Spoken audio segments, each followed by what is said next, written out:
नमस्कार, आपके साथ मैं हूं सुरभि शर्मा। बुलेटिन की शुरुआत बड़ी खबरों के साथ करेंगे। मेरे साथ है मेरी सहयोगी निधि वासंदानी। फिलहाल बड़ी खबर कोलकाता में सॉल्ट लेक स्टेडियम के बाहर हो रहे हंगामे को लेकर है और तस्वीरें अब आपके सामने होंगी। कोलकाता पुलिस से चर्चा के बाद आयोजकों ने मोहन बगान और ईस्ट बंगाल के मैच को रद्द कर दिया था, जिसके बाद दर्शकों ने हंगामा किया। सॉल्ट लेक स्टेडियम के बाहर दर्शकों की भारी भीड़ की ये तस्वीर देखिए। पुलिस ने कोलकाता डॉक्टर मर्डर के बाद कई जगहों पर हो रहे प्रदर्शन का हवाला दिया था, लेकिन अब ये तस्वीरें सामने आ रही हैं। इस वक्त किस तरीके से पुलिस को हालात में काबू करने के लिए भी खासी मशक्कत करनी पड़ रही है। ये तस्वीर आपको कोलकाता में सॉल्ट लेक स्टेडियम के बाहर की दिखा रहे हैं, जहां अब हंगामे की स्थिति नजर आ रही है। और देखिए किस तरीके से इसी स्टेडियम के बाहर पुलिस ने मोर्चा संभाल लिया है और मौके पर किस तरीके से रस्सी के जरिए इस पूरे इलाके को खाली कराने की कोशिश की जा रही है। रस्सियां बांध दी गई हैं, वहीं इलाके से लोगों को हटाने का किस तरीके से प्रयास हो रहा है वही तस्वीर आपके सामने, क्योंकि दर्शकों ने जिस वक्त हंगामा शुरू किया। क्या आप अभी भी माता पिता बनने का सपना देख रहे हैं? अपोलो फर्टिलिटी के साथ अपनी माता पिता बनने का सपना पूरा करें। मुफ्त परामर्श के लिए 9953440671 पर कॉल करें। उस वक्त क्या स्थिति थी, देखिए तस्वीर।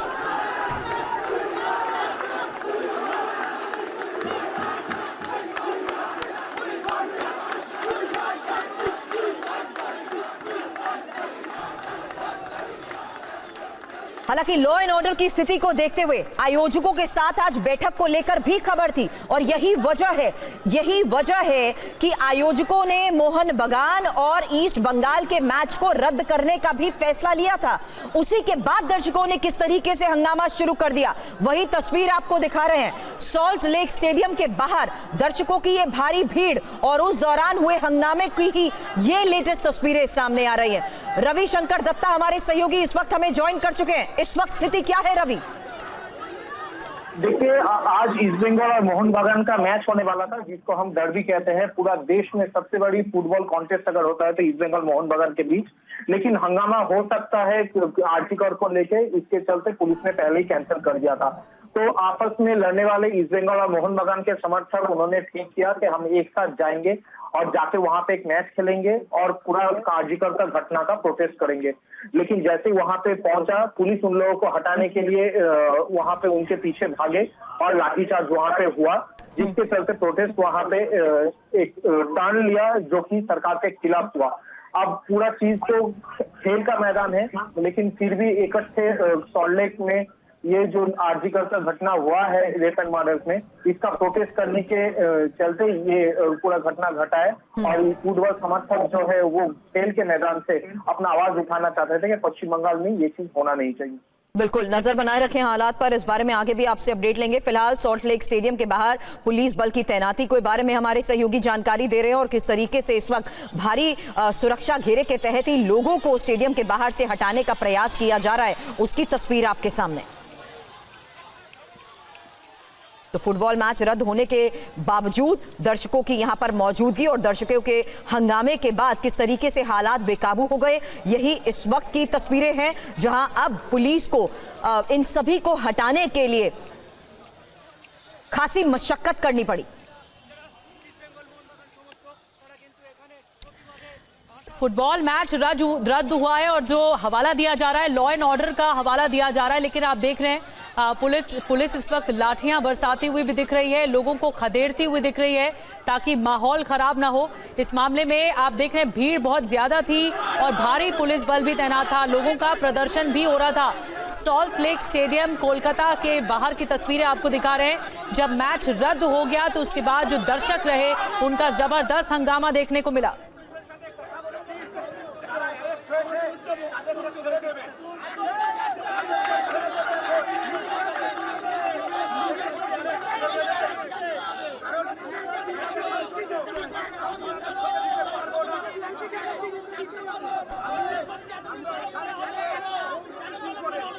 फुटबॉल मैच रद्द होने के बावजूद किस तरीके से दर्शकों ने लगातार स्टेडियम के बाहर हंगामा किया और इस हालात को काबू में करने के लिए भारी पुलिस बल की तैनाती यहां पर हुई। यही तस्वीरें, दो तस्वीरें एक साथ आपके सामने हैं, जहां देखिए किस तरीके से यहां पर स्थिति को काबू में करने के लिए भी पुलिस इन सभी लोगों को यहां से हटाने की कोशिश कर रही है।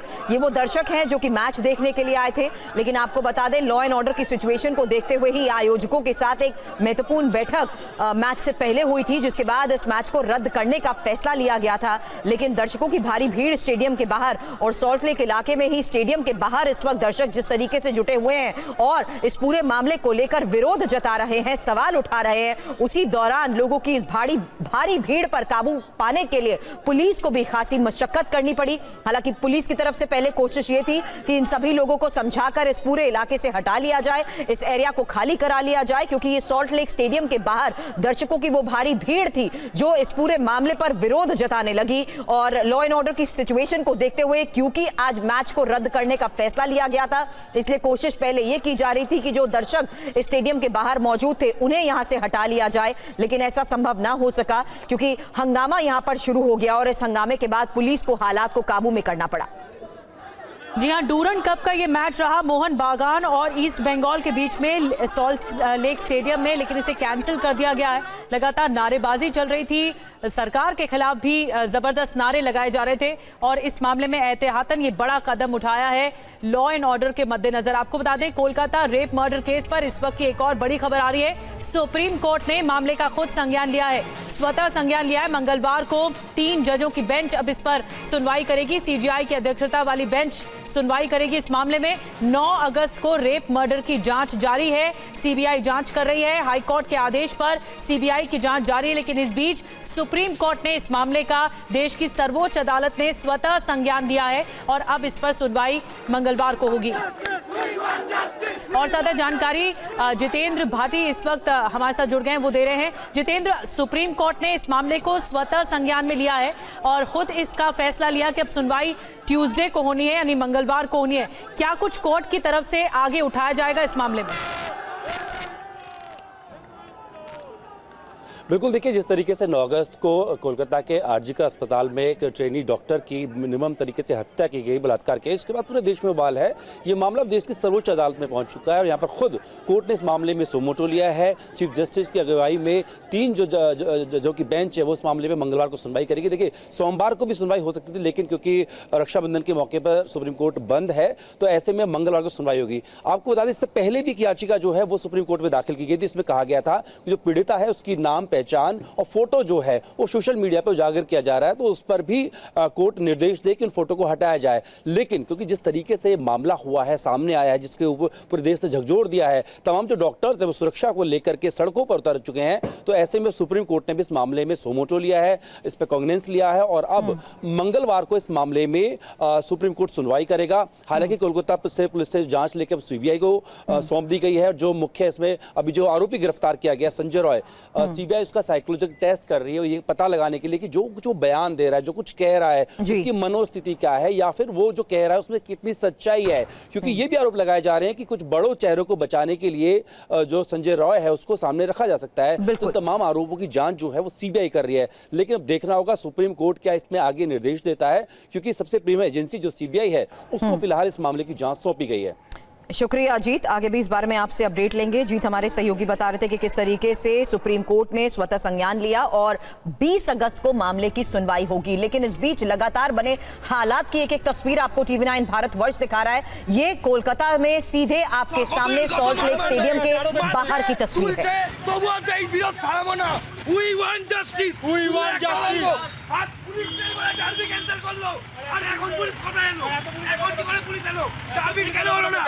এখন তাহলে কি হচ্ছে আমাদের তুলছে কি করে হচ্ছে কি বলেছে আমরা জাস্টিস চাইছি বলে তুলেছে।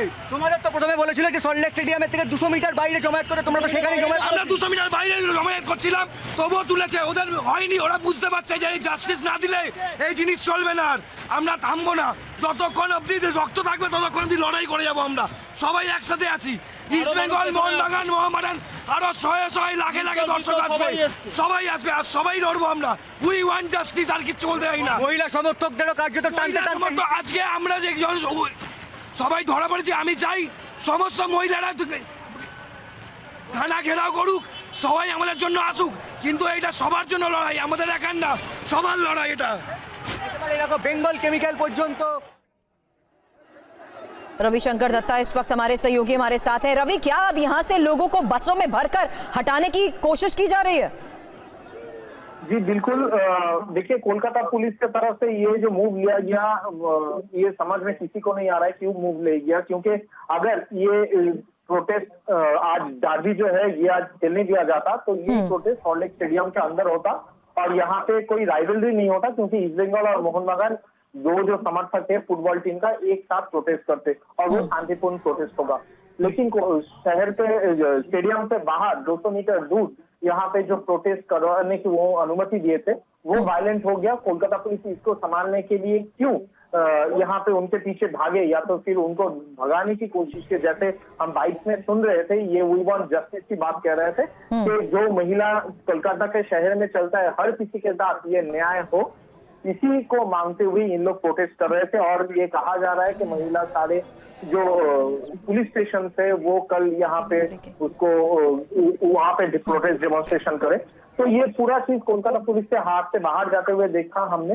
लेकिन क्यों कोलकाता पुलिस का ये विधाननगर पुलिस का इसका क्यों इन्होंने इसको और सूझबूझ से नहीं लिया, क्यों इन्होंने ऐसा सिद्धांत लिया, ये प्रशासन की तरफ से कोई क्लैरिफिकेशन जरूर आएगा। लेकिन सरकार का ये जो हेल्थ डिपार्टमेंट का ये जो सिद्धांत है ये शायद आज के दिन रॉन्ग होते दिखाई दे रहा है, क्योंकि आज हालांकि लॉ एंड ऑर्डर की सिचुएशन को देखते हुए कैसे हालात पर काबू पाने की कोशिश की जा रही है ये तो तस्वीरों में सामने है, लेकिन इसको लेकर उठ रहे सवालों पर भी आप नजर बनाए रखें रविशंकर दत्ता। आगे इस बारे में आपसे अपडेट लेंगे। लेडी डॉक्टर के पिता का ममता पर बड़ा आरोप, सीएम न्याय मांगने वालों को जेल में डाल रही हैं।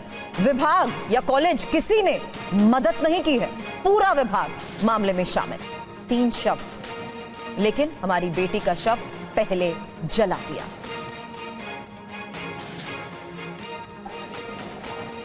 कोई रिजल्ट नहीं मिला है अभी तक। इसकी जो इंक्वायरी चल रहा है इसका कोई रिजल्ट नहीं अभी तक मिला है। इसके लिए आशा करने के बाद हम क्या कर सकते हैं। एकदम हम लोग डिपार्टमेंट का कोई नहीं और कॉलेज का कोई हमारा साथ कोऑपरेट नहीं किया। पहले से तो हम ये बोल रहा है, यही तो दिक्कत है हम लोगों का, जो डिपार्टमेंट पूरा इसलिए इन्वॉल्व है इसमें। क्रिमिनेशन घाट का बारे में बोलता है, श्मशान घाट के बारे में, उधर 3 बॉडी पड़ा हुआ था, लेकिन उसका पहले ही हमारा लड़की का बॉडी जला दिया गया। पीएम अपने रास्ते में नाम उतार के जस्टिस मांगता है, फिर जो जनरल पब्लिक है उसमें जब जस्टिस मांगता है उसको बंद करने के लिए कोशिश कर रहे हैं। क्या इसकी सब क्या बात है? हम लोग तो इसके बहुत दुख आ गया। सीएम की भूमिका से आप नाखुश हैं? अभी तो नाखुशी है। और इस बीच एक और बड़ी खबर बता दें, आरजीकर अस्पताल में 3D लेजर मैपिंग हो रही है। इमरजेंसी वार्ड के बाहर सीबीआई टीम जांच कर रही है। 3D लेजर स्कैनर से सीबीआई टीम जांच कर रही है।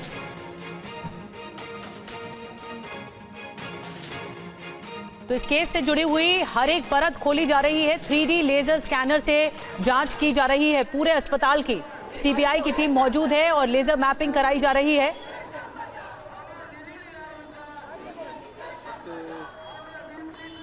कुमार कुंदन हमारे साथ इस वक्त सीधे जुड़ रहे हैं आरजीकर अस्पताल से ही। कुमार, एक एक परत खोलने के लिए यानी इस पूरे मामले पर तह तक जाने के लिए इस बिल्डिंग की तलाशी बहुत जरूरी है और इसीलिए 3D मैपिंग कराई जा रही है। बहुत बड़ा डेवलपमेंट है। एक तरफ इसके दिमाग की जांच हो रही है आरोपी की, तो दूसरी तरफ आरजीकर अस्पताल को भी खंगाला जा रहा है।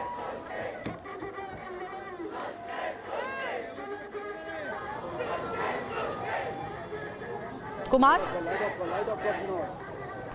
निश्चित तौर पे निधि, और तस्वीरों के माध्यम से मैं आपको दिखाना चाहूँगा। अभी हमारे ठीक सामने में आप देख रहे होंगे कि यहाँ पे और सीबीआई की टीम है जो 3D मैपिंग का काम कर रही है। और ये जो तस्वीर आपको नज़र आ रही है, इस तस्वीर में अभी पिछले 2.5 घंटे से ये मैपिंग का काम चल रहा है। और इसमें दरअसल 360 डिग्री पर एक तरह से कह सकते हैं कि पैनोरामिक व्यू बहुत ही फ्रैक्शन ऑफ सेकेंड में एक जो कह सकते हैं फ्रैक्शन है, एक फिगर है उसको ये लोग जो है मैपिंग करते हैं और उसका 3D इमेज तैयार करते हैं और वो 3D इमेज 360 डिग्रीज पे तैयार होता है, जिससे कि एक तरह से कह सकते हैं कि एविडेंस को इकट्ठा करने में बहुत ही सहूलियत मिलती है। तो ये जो आपको तस्वीर नज़र आ रही होगी ये इमरजेंसी के बाहर की तस्वीर है और अभी इन्होंने काफ़ी दूर से इन्होंने मैप करना शुरू किया था और इसको लेकर पूरा जो आउटर पेरिफेरल है उसमें जाने की कोशिश कर रहे हैं। तो सीबीआई की टीम लगातार जब से उनको ये हैंडओवर हुआ है तब से ये डेली आते हैं इमरजेंसी के आसपास और तमाम तरह के एविडेंस इकट्ठा करते हैं और एक एक चीज़ को कड़ी से कड़ी जोड़ने की कोशिश कर रहे हैं जिससे कि असली कातिल तक पहुंचा जा सके। निधि जी बहुत बहुत धन्यवाद कुमार, बहुत महत्वपूर्ण जानकारी कुमार कुंदन पहुंचा रहे हैं। 3D मैपिंग के जरिए अस्पताल की एक एक तस्वीर ली जा रही है, डिटेल तस्वीर ली जा रही है ताकि सबूत इकट्ठा किए जा सके। हालांकि मामले की इन्वेस्टिगेशन के बारे में आपको बता दें, आज आरजीकर हॉस्पिटल के पूर्व प्रिंसिपल से लगातार तीसरे दिन सवाल जवाब हुए हैं, पूछताछ हुई है। इस बीच 2 डॉक्टर्स को पूछताछ के लिए भी तलब किया गया। सीबीआई की फॉरेंसिक टीम आज लगातार तीसरे दिन कोलकाता के आरजीकर अस्पताल पहुंची है। ये टीम आज यहां हर पहलू की जांच कर रही है। सीबीआई जांच के बीच कोलकाता में विरोध प्रदर्शन जारी है। महिला डॉक्टर से रेप और हत्या के विरोध में आज जूनियर डॉक्टर्स ने रैली निकाली। धरना प्रदर्शन टीएमसी भी कर रही है। अब पार्टी सीबीआई से 1-2 दिन के अंदर चार्जशीट दाखिल करने की मांग कर रही है। हम सब सीबीआई के पास यही मांग कर रहे हैं, जल्दी जल्दी इन्वेस्टिगेशन खत्म करें। इसके आगे हम लोग देखा था सीबीआई बहुत सालों साल 10 साल तक इन्वेस्टिगेशन चलता है, ये ना हो, 1-2 दिन के अंदर खत्म करे क्योंकि justice delayed is justice denied. Kolkata rape murder case में लगातार एक्शन जारी है। कोलकाता रेप मर्डर केस में कोलकाता पुलिस ने बीजेपी नेता लॉकेट चटर्जी को भी नोटिस भेजा था। लॉकेट चटर्जी पर भी गलत जानकारी फैलाने के आरोप में केस दर्ज किया गया है। और कोलकाता रेप मर्डर केस की जांच तेज हो गई है। आरोपी का साइकोलॉजिकल टेस्ट जारी है। आरोपी संजय रॉय का साइको टेस्ट जारी है। 5 डॉक्टरों की जो टीम है, CFSL टीम, वो टेस्ट कर रही है। संजय रॉय से केस से जुड़े सवाल पूछे गए हैं। तो बड़ी जानकारी आपको दे रहे हैं। आरोपी संजय रॉय के दिमाग का टेस्ट हुआ है। साइकोलॉजिकल टेस्ट से कहा जाता है, साइको टेस्ट, जिसमें ये जानने की कोशिश हो रही है कि वारदात के वक्त या अपराध के वक्त मनोस्थिति क्या रही अपराधी की, आरोपी की। संजय रॉय से केस से जुड़े सवाल भी पूछे गए हैं कि किस मनोस्थिति में वो उस वक्त था। आदतों के बारे में भी जाना जाता है साइको टेस्ट में। और ये बताया जा रहा है कि आरोपी का, संजय रॉय का साइकोलॉजिकल टेस्ट अभी भी जारी है। लगातार जो CFSL की टीम है, डॉक्टर्स की टीम है, वो जांच पड़ताल कर रही है। कई सवाल पूछे गए अब तक। और ज्यादा जानकारी जितेंद्र शर्मा दे रहे हैं। जितेंद्र, इस केस से जुड़े क्या क्या ऐसे सवाल हैं जो साइको टेस्ट में आरोपी से पूछे गए? जी बिल्कुल, देखिए साइकोलॉजिकल टेस्ट के लिए कल सीबीआई की जो CFSL की टीम है वो दिल्ली से निकली थी। आज सुबह बाकायदा आरोपी संजय राय का जो टेस्ट था वो शुरू हुआ, साइकोलॉजिकल टेस्ट। उससे तमाम तरीके के सवाल किए जा रहे हैं, उससे जानने की कोशिश की जा रही है कि आखिरकार घटना के जिस वक्त इस घटना को, वारदात को अंजाम दिया गया, उस वक्त क्या हुआ, किस तरीके से हुआ, वो पहुंचा, तो उसके जो तमाम सवाल, उसकी वीडियोग्राफी की जा रही है। मकसद सीबीआई का यह है कि जो उसने कोलकाता पुलिस को अपने बयान दिए हैं, क्या उन बयानों में कितनी सच्चाई है, इसके अलावा क्या सीबीआई से कुछ छुपा तो नहीं रहा है। तो ये तमाम चीजें हैं जिसके लिए उससे फिलहाल पूछताछ की जा रही है और बाकायदा एक साइकोलॉजिकल टेस्ट के दौरान उसकी वीडियोग्राफी भी की जा रही है। अगर साइकोलॉजिकल टेस्ट की हम बात करें तो साइकोलॉजिकल टेस्ट दरअसल 1 चरण में नहीं बल्कि पिछले 4 चरणों में होगा। तो अभी फिलहाल इसका पहला चरण चल रहा है। हो सकता है अगले 2-3 दिन तक किसी तरीके का साइकोलॉजिकल टेस्ट जो है उससे आरोपी को गुजरना पड़े।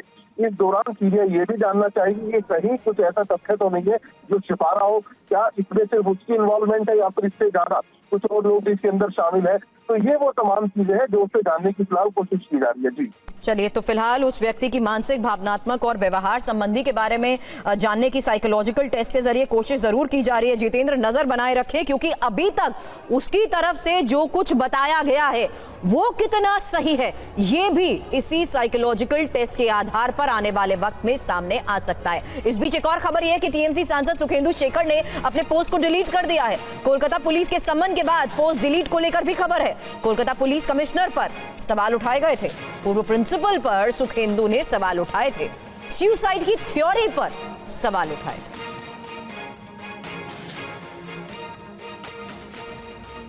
और आपको बता दें कि सुखेंदु शेखर के किन सवालों पर समन हुआ है। पूर्व प्रिंसिपल को कस्टडी में लेकर पूछताछ करे, ये सवाल पूछा गया था उनकी तरफ से। पुलिस कमिश्नर को भी कस्टडी में लेकर पूछताछ होनी चाहिए। सुसाइड की कहानी किसने और क्यों फैलाई, ये सवाल पूछा गया था उनकी ओर से। अस्पताल के हॉल की दीवार क्यों तोड़ी गई, ये भी सुखेंदु की तरफ से सवाल पूछा गया। और रॉय, जो संजय रॉय आरोपी है, किसके संरक्षण पर इतना ताकतवर बन गया, ये भी सवाल पूछा गया। खोजी कुत्ते 3 दिन बाद अस्पताल में क्यों भेजे गए, ये भी सवाल उनकी तरफ से पूछा गया। और इस तरह के 100 सवाल हैं जो सीबीआई सच इससे निकलवाने की कोशिश करे, ये सवाल पूछा गया था। हालांकि उन्होंने अपना एक्स पोस्ट डिलीट कर दिया है। इस बीच आपको बता दें, सीबीआई ने लगातार तीसरे दिन पूर्व प्रिंसिपल से भी पूछताछ की है और सीबीआई ने संदीप घोष से कॉल डिटेल्स मांगी हैं। संदीप घोष की चैट की जानकारी भी सीबीआई जुटाने की कोशिश कर रही है। हॉस्पिटल में घटना से पहले और उसके बाद किए गए फोन कॉल्स की जानकारियां सीबीआई इस पूरे मामले की इन्वेस्टिगेशन में हासिल करना चाहती है। आपको बता दें, टेलीकॉम कंपनी से सीबीआई के जानकारी मांगने को लेकर भी खबर मिल रही है। और कोलकाता में महिला डॉक्टर से रेप और हत्या मामले में जमकर सियासत भी हो रही है। बीजेपी के निशाने पर राहुल गांधी हैं।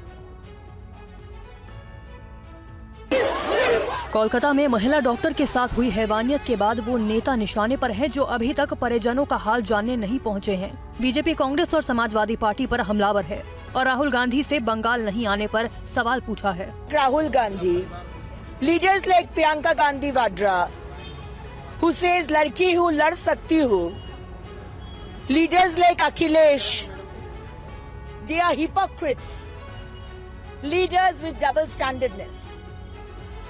They have time to go to Hathras, they have time to, fight with the police and go to Unnao. They have time to make theatrics and go to Manipur, but they don't have time to come to Bengal. वहीं CPIM ने इस कांड के आरोपी को कड़ी से कड़ी सजा दिलाने की मांग की है। बहुत ही बर्बरता है ये, बहुत ही इसका घोर खंडन करते हैं। इसका पूरा का पूरा जांच हो और यहाँ पर न्याय मिलनी चाहिए उन लोगों को जिनके ऊपर ये अत्याचार हुए हैं। और अब मुंबई के सायन हॉस्पिटल में रेजिडेंट महिला डॉक्टर से मारपीट का मामला सामने आया है। मरीज और उसके परिजनों ने डॉक्टर्स की पिटाई की, ये खबर देखिए। मुंबई में बीएमसी के सायन अस्पताल में लेडी डॉक्टर के साथ मारपीट और बदसलूकी हुई। नशे में धुत मरीज और उसके साथ आए लोगों ने महिला डॉक्टर पर हमला कर दिया। इस हमले की थाने में शिकायत दर्ज कराई गई। अभी इंस्टीट्यूशनल एफआईआर जो है वो रजिस्टर हो चुकी है। यहाँ पे उनके ऊपर सख्त से सख्त कड़ी कार्रवाई हो। 5 से 6 लोग सुबह करीब 3:30 बजे एक घायल व्यक्ति को लेकर अस्पताल पहुँचे थे। इन लोगों के साथ आए जख्मी शख्स के चेहरे पर चोट थी। अस्पताल पहुँचे मरीज का इलाज किया जा रहा था, तभी उसके तीमारदारों ने महिला डॉक्टर को गाली देना और धमकाना शुरू कर दिया। डॉक्टर पर हमला भी किया गया। ट्रंक थे और पेशेंट के साथ 7 से 8 रिलेटिव जो थे, वो लोग रात को 1-1:30 बजे के आसपास हमारे यहाँ पे सायन हॉस्पिटल के कैजुअलिटी में आए थे। उन्होंने ऑलरेडी बाहर से मारपीट की हुई थी, उसकी वजह से उसके चेहरे पे जख्म थे और उसका ट्रीटमेंट यहाँ पे लेने के लिए वो आए थे और कैजुअलिटी में उसको स्टिचेस वगैरह डाले हुए थे। पेशेंट को जो रिलेटिव्स थे तो उन्होंने उसको पकड़ना चाहिए, तो पकड़ने की जगह उन्होंने भी पेशेंट जो हमारी जो ऑन कॉल डॉक्टर थी उसको अब्यूज करना चालू कर दिया, उसको गाली गलौज करना चालू कर दिया। सायन पुलिस स्टेशन में इस मामले की शिकायत की गई। पुलिस की एक टीम पूरे मामले की जाँच कर रही है। कई तथ्य भी इस मामले में जुटाए गए। और देहरादून नाबालिग गैंगरेप मामले में पुलिस ने एक्शन तेज करते हुए 6 लोगों को गिरफ्तार किया है। दिल्ली से उत्तराखंड रोडवेज की बस में नाबालिग लड़की से दुष्कर्म का मामला सामने आने के बाद एसएसपी ने त्वरित कार्रवाई करते हुए बस ड्राइवर, कंडक्टर समेत 6 लोगों को हिरासत में लिया है। फिलहाल पुलिस मामले की जांच कर रही है। हालांकि अभी मेडिकल रिपोर्ट आना बाकी है। जानकारी के मुताबिक पीड़िता उत्तर प्रदेश के मुरादाबाद जिले की रहने वाली है। 12 अगस्त की रात को 12:30 बजे वे दिल्ली के आईएसबीटी से उत्तराखंड रोडवेज से देहरादून पहुंची थी। इसी दौरान आधी रात नाबालिग के साथ दुष्कर्म की बात सामने आई। 5 लोगों द्वारा गलत कार्य किया गया था। चूंकि मामला जब इस तरह का सामने आया पूछताछ में काउंसलिंग के दौरान, तो थाने पर जो है कल सायन जोन के द्वारा तहरीर दी गई थी। उस तहरीर के आधार पर 5 अज्ञात व्यक्तियों के विरुद्ध जो है 70 जो बीएनएस हमारा नया एक्ट है उसके तहत और पोक्सो अधिनियम के तहत केस रजिस्टर्ड हो गया था। क्योंकि बिटिया से जब इस जानकारी के बारे में घटनाक्रम कहाँ का हो सकता है, जो हमारी स्पेशल टीम जो महिला अधिकारियों की बनाई गई, तो उसके बाद फिर पता चला कि घटनाक्रम जब वो बस से दिल्ली से बस से आई थी तो घटनाक्रम बस का था। पुलिस मामले की जांच के लिए बस को भी एफएसएल जांच के लिए भेजा है। और झारखंड के पूर्व सीएम और जेएमएम नेता चंपई सोरेन क्या बीजेपी में शामिल होने वाले हैं? 2 दिन से इस खबर पर सस्पेंस बरकरार है। देखिए ये लेटेस्ट रिपोर्ट। बीजेपी में शामिल होने की अटकलों के बीच झारखंड के पूर्व मुख्यमंत्री और जेएमएम नेता चंपई सोरेन दिल्ली पहुंच गए। हालांकि उन्होंने पत्ते नहीं खोले और मीडिया के सवालों का गोलमोल जवाब देते रहे। हमें भी अपना काम में आया है, निजी काम में आया है, बाद में हम बताएंगे। लेकिन सच ये भी है कि चंपई सोरेन ने सोशल मीडिया एक्स से जेएमएम का अपना पहचान चिन्ह हटा दिया है। अब इस प्लेटफॉर्म पर सिर्फ चंपई सोरेन की फोटो और पूर्व सीएम ही लिखा नजर आ रहा है। खबर है कि चंपई सोरेन दिल्ली में बीजेपी के बड़े नेताओं से मुलाकात कर सकते हैं और आगे रणनीति बनाएंगे। इस बीच सूत्रों से खबर है कि जेएमएम के कई विधायक पार्टी नेतृत्व के संपर्क में नहीं हैं। चंपई सोरेन के बीजेपी में जाने से जेएमएम को क्या नुकसान होगा, ये भी आपको बताते हैं। कोल्हान इलाके में जेएमएम को बड़ा नुकसान संभव है। इस इलाके में जेएमएम के 11 विधायक हैं। अगर चंपई सोरेन पार्टी बदलते हैं तो 14 विधानसभा सीटों के समीकरण में बदलाव संभव है। इतना ही नहीं, वर्तमान में हेमंत सोरेन सरकार भी खतरे में पड़ सकती है। और आज दिल्ली में मीडिया से बातचीत करते हुए चंपई सोरेन ने बीजेपी में शामिल होने की खबरों को खारिज किया है। उन्होंने कहा कि निजी काम से वो दिल्ली आए हैं। हालांकि सूत्रों से खबर ये भी है कि वे आज बीजेपी में शामिल हो सकते हैं।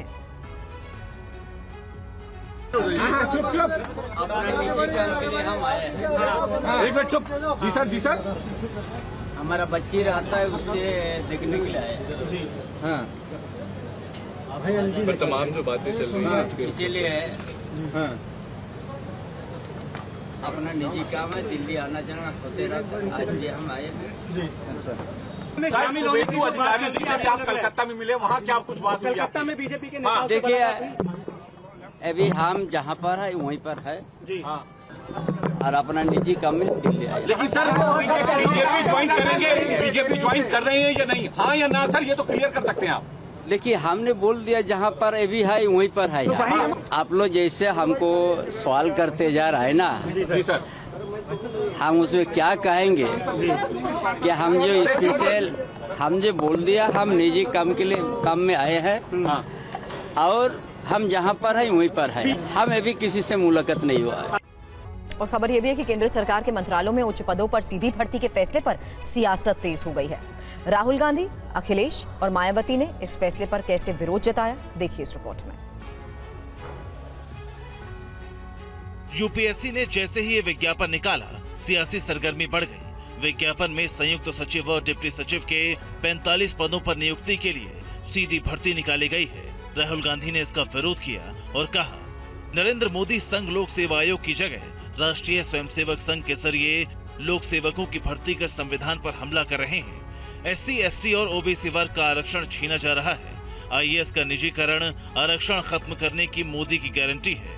अखिलेश यादव ने कहा कि अगर फैसला वापस नहीं लिया गया तो 2 अक्टूबर से आंदोलन करेंगे। और लेटरल एंट्री वाले बहुत सारे लोग जिस तरीके से भारत से उद्योगपति भागे थे, उसी तरीके से लेटरल एंट्री से नौकरी पाने के बाद कुछ भ्रष्टाचार कर करके भारत छोड़ के चले गए वो। तो हो सकता है भारतीय जनता पार्टी किसी नए भ्रष्टाचार की तैयारी कर रही हो और लेटरल एंट्री वाले लोगों से करा करके वो फिर भाग जाए भारत छोड़कर। वहीं बीएसपी प्रमुख मायावती ने भी सरकार के इस फैसले को गलत बताया है। और यूपी में शिक्षक भर्ती की मेरिट लिस्ट पर जारी घमासान के बीच सीएम योगी आदित्यनाथ ने थोड़ी देर में बड़ी बैठक बुलाई है, जिसमें वे शिक्षा विभाग के अफसरों के साथ आगे की रणनीति पर मंथन करने वाले हैं। इलाहाबाद हाईकोर्ट ने अपने फैसले में यूपी में 69,000 पदों पर हुई शिक्षकों की भर्ती में दिए गए आरक्षण पर सवाल उठाए थे और अभ्यर्थियों को नियमों के मुताबिक आरक्षण का लाभ देने के लिए नई मेरिट लिस्ट जारी करने का आदेश दिया है। इस फैसले पर मंथन करने के लिए सीएम योगी आज शाम 5:30 बजे शिक्षा मंत्री और बेसिक शिक्षा विभाग के अफसरों के साथ बैठक करने वाले हैं। सूत्रों के मुताबिक इस बैठक के बाद सीएम योगी शिक्षक भर्ती परीक्षा की मेरिट लिस्ट को लेकर बड़ा फैसला ले सकते हैं। यूपी में एससी, एसटी और ओबीसी आरक्षण को लेकर हाईकोर्ट के फैसले के बाद योगी सरकार पर हमले तेज हो गए हैं। समाजवादी पार्टी के मुखिया अखिलेश यादव ने सोशल मीडिया पर लिखा कि दर्द देने वाले दवा देने का दावा न करें। 69,000 शिक्षक भर्ती मामले में यूपी के एक कृपा प्राप्त उप मुख्यमंत्री जी का बयान भी साजिशाना है। पहले तो आरक्षण की हकमारी में खुद भी सरकार के साथ शामिल रहे। जब युवाओं ने उनके खिलाफ लड़कर लंबे संघर्ष के बाद इंसाफ पाया तो अपने को हमदर्द साबित करने के लिए आगे आकर खड़े हो गए। वहीं आज अयोध्या पहुंचे सीएम योगी आदित्यनाथ ने अखिलेश यादव पर जमकर हमला किया। सीएम योगी ने कहा कि फेक न्यूज के जरिए अयोध्या को बदनाम करने की साजिश रची जा रही है। ये वही लोग हैं जो अयोध्या के दुष्कर्मियों के साथ खड़े हैं।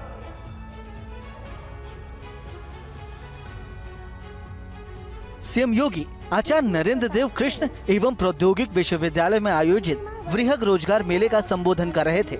इस दौरान सीएम योगी ने कहा कि अयोध्या से नफरत करने वाले नगर के बारे में दुष्प्रचार कर रहे हैं और फेक न्यूज फैला रहे हैं। अयोध्या को साजिश के तहत बदनाम किया जा रहा है। अयोध्या को बदनाम करने वाले वही लोग हैं जिन लोगों ने अयोध्या में राम भक्तों पर गोलियां चलाई थी, जिन लोगों ने अयोध्या को लहूलुहान किया था। ये वही लोग हैं जो लोग बड़ी बेशर्मी के साथ एक चिकित्सक डॉक्टर के साथ, एक महिला डॉक्टर के साथ हुई हैवानियत पर बेशर्मी के साथ उन जल्लादों का समर्थन करते हुए दिखाई दे रहे हैं। सीएम योगी ने अयोध्या में स्ट्रीट लाइट चोरी होने के आरोप का भी जवाब दिया। एक दिन फिर दूसरी न्यूज आती है कि अयोध्या में धर्मपथ और रामपथ पर 3800 स्ट्रीट लाइट चोरी हो गई। और गृह मंत्री अमित शाह ने अहमदाबाद में आज 188 प्रवासी हिंदुओं को सीएए के तहत नागरिकता प्रमाण पत्र दिया। इस मौके पर उन्होंने कांग्रेस पर तुष्टीकरण करने का आरोप लगाया और कहा कि कांग्रेस के समय भारत में शरण लेने वालों को अधिकार नहीं दिया गया। ये सीएए सिर्फ देश के लाखों लोगों को, देश में बस रहे लाखों लोगों को नागरिकता देने का कार्यक्रम नहीं है। सीएए देश में बस रहे लाखों शरणार्थियों को न्याय देने का और अधिकार देने का कार्यक्रम। और पास्ट में भारत सरकार जो कांग्रेस पार्टी और इनके साथियों ने चलाई, इनकी तुष्टीकरण की नीति के कारण सन 47 से लेकर 2014 तक जो लोग देश की शरण में आए उनको अधिकार नहीं मिला, उनको न्याय नहीं मिला। उनकी प्रताड़ना पड़ोसी देशों में तो हुई क्योंकि वो हिंदू थे, जैन थे, बौद्ध थे, सिख थे, मगर उनकी प्रताड़ना अपने देश में भी हुई। All India personal law board को यूनिफॉर्म सिविल कोड मंजूर नहीं है।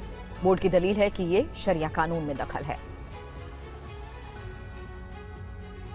ऑल इंडिया पर्सनल बोर्ड के इस लेटर में पीएम मोदी के 15 अगस्त को दिए गए उस भाषण का जिक्र है जिसमें उन्होंने सेक्युलर सिविल कोड को समय की मांग बताया था। मुस्लिम पर्सनल लॉ बोर्ड ने इसका विरोध कर दिया है। एक प्रेस रिलीज के जरिए बोर्ड ने ऐलान किया है कि कॉमन या सेक्युलर सिविल कोड की जरूरत नहीं है। ऐसा कोई भी कानून स्वीकार्य नहीं है। पर्सनल लॉ को सांप्रदायिक बताना आपत्तिजनक है और मुसलमान शरिया कानून से समझौता नहीं करेगा। पर्सनल लॉ बोर्ड के प्रवक्ता डॉक्टर SQR इलियास ने कहा है कि ये एक सुनियोजित साजिश है जिसके गंभीर परिणाम होंगे। बोर्ड ने यह भी दावा किया है कि मुस्लिम समाज इस मुद्दे को लेकर कई बार अपनी स्थिति साफ कर चुका है कि मुसलमानों का फैमिली लॉ शरिया की बुनियाद पर है और इसकी सुरक्षा के लिए शरीयत एप्लीकेशन एक्ट 1937 जैसा कानून है। बोर्ड की दलील है कि अनुच्छेद 25 के तहत यह अधिकार संविधान में भी दर्ज है। मुस्लिम पर्सनल लॉ बोर्ड ने यह भी दावा किया है कि लॉ कमीशन ने भी यूनिफॉर्म सिविल कोड को गैर जरूरी बताया है। और जम्मू कश्मीर में जारी विधानसभा चुनाव को लेकर क्या कहना है बीजेपी प्रदेश अध्यक्ष रविंद्र रैना का? हमारे संवाददाता अंकित भट्ट ने उनसे खास बातचीत की है। भारतीय जनता पार्टी पूरे तरीके से जम्मू कश्मीर में विधानसभा चुनावों की तैयारियों के सिलसिले में मैदान में है। पूरी ताकत के साथ हम चुनाव लड़ेंगे और पूरे विश्वास के साथ कहता हूं कि जनता का समर्थन बीजेपी को मिलेगा और बीजेपी की शानदार जीत होगी। मैनिफेस्टो में क्या कुछ रहने वाला है? सबका साथ, सबका विकास, सबका विश्वास, इस मिशन के साथ काम करेंगे और सबको साथ लेकर अकेले लड़ेंगे चुनाव? भारतीय जनता पार्टी अधिकांश सीटों पर स्वयं चुनाव लड़ेगी। कुछ ऐसी सीटें जरूर होंगी यहाँ इंडिपेंडेंट, कुछ 8-10 कैंडिडेट्स जिनके साथ हमारी बातचीत चल रही है कश्मीर के अंदर, उनके साथ हम तालमेल बिठाने की बातचीत चल रही है। अन्यथा अधिकांश सीटों पर बीजेपी स्वयं चुनाव लड़ेगी। मतलब कश्मीर घाटी के अंदर 10 सीटें ऐसी होंगी जिन पे आप सपोर्ट करेंगे दूसरों को। कुछ इंडिपेंडेंट कैंडिडेट्स, बीजेपी किसी भी पॉलिटिकल पार्टी से कोई गठबंधन नहीं करेगी। बहुत बहुत धन्यवाद। तो साफ तौर पे आप यहाँ पे रविंद्र रैना को सुन सकते हैं, बड़ी बात बता रहे हैं कि कश्मीर घाटी के अंदर कुछ ऐसी सीटें होंगी जहाँ पर बीजेपी जो है इंडिपेंडेंट कैंडिडेट्स को सपोर्ट करने जा रही है। और बिहार की राजधानी पटना में बदमाशों ने एक बार फिर से बड़ी वारदात को अंजाम देते हुए एक ठेकेदार की गोली मारकर हत्या कर दी।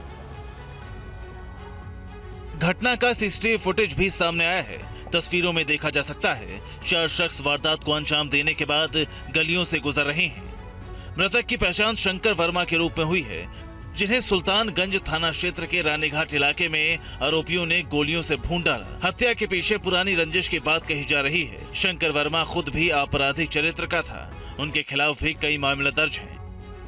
पहले भी इन पर गोली चला था 31 दिसंबर के रात में, तो अभी इनको बुलाया गया था घाट पे कि आइए, आप आइएगा तो आगे का जो भी मैनेज करना होगा आप करेंगे। कॉल गया है और घर से निकले हैं, इनको कोई गोली मार दिया। एसएसपी के अनुसार मृतक के खिलाफ 1 दर्जन से अधिक आपराधिक मामले दर्ज हैं। वहीं पुलिस मामले की जांच में जुटी है। घटनास्थल से काफी कारतूस भी मिले हैं। आसपास के सीसीटीवी फुटेज खंगाले जा रहे हैं ताकि अपराधियों की पहचान की जा सके। अभी तक के अनुसंधान में इसका जो कारण जो है वो अभी तक क्लियर नहीं हुआ है। अभी तक के जांच में यही पता चल रहा है कि जो मृतक व्यक्ति है उसका भी आपराधिक इतिहास है, जो 18 केस में वो पहले जेल जा चुका है। और अमेरिका में आज इंडिया डे परेड निकाली जानी है, जिसमें राम मंदिर की झांकी को लेकर विवाद बढ़ रहा है। राम मंदिर की झांकी का कुछ संगठन विरोध कर रहे हैं। रिपोर्ट देखिए। अमेरिका में इंडिया डे परेड पर सवाल क्यों? राम मंदिर की झांकी पर विवाद क्यों? आखिर राम मंदिर की झांकी से कुछ मुस्लिम संगठनों को परेशानी क्या है? ऐसे में समझिए अमेरिका की धरती पर राम मंदिर की झांकी से जुड़ा पूरा विवाद क्या है।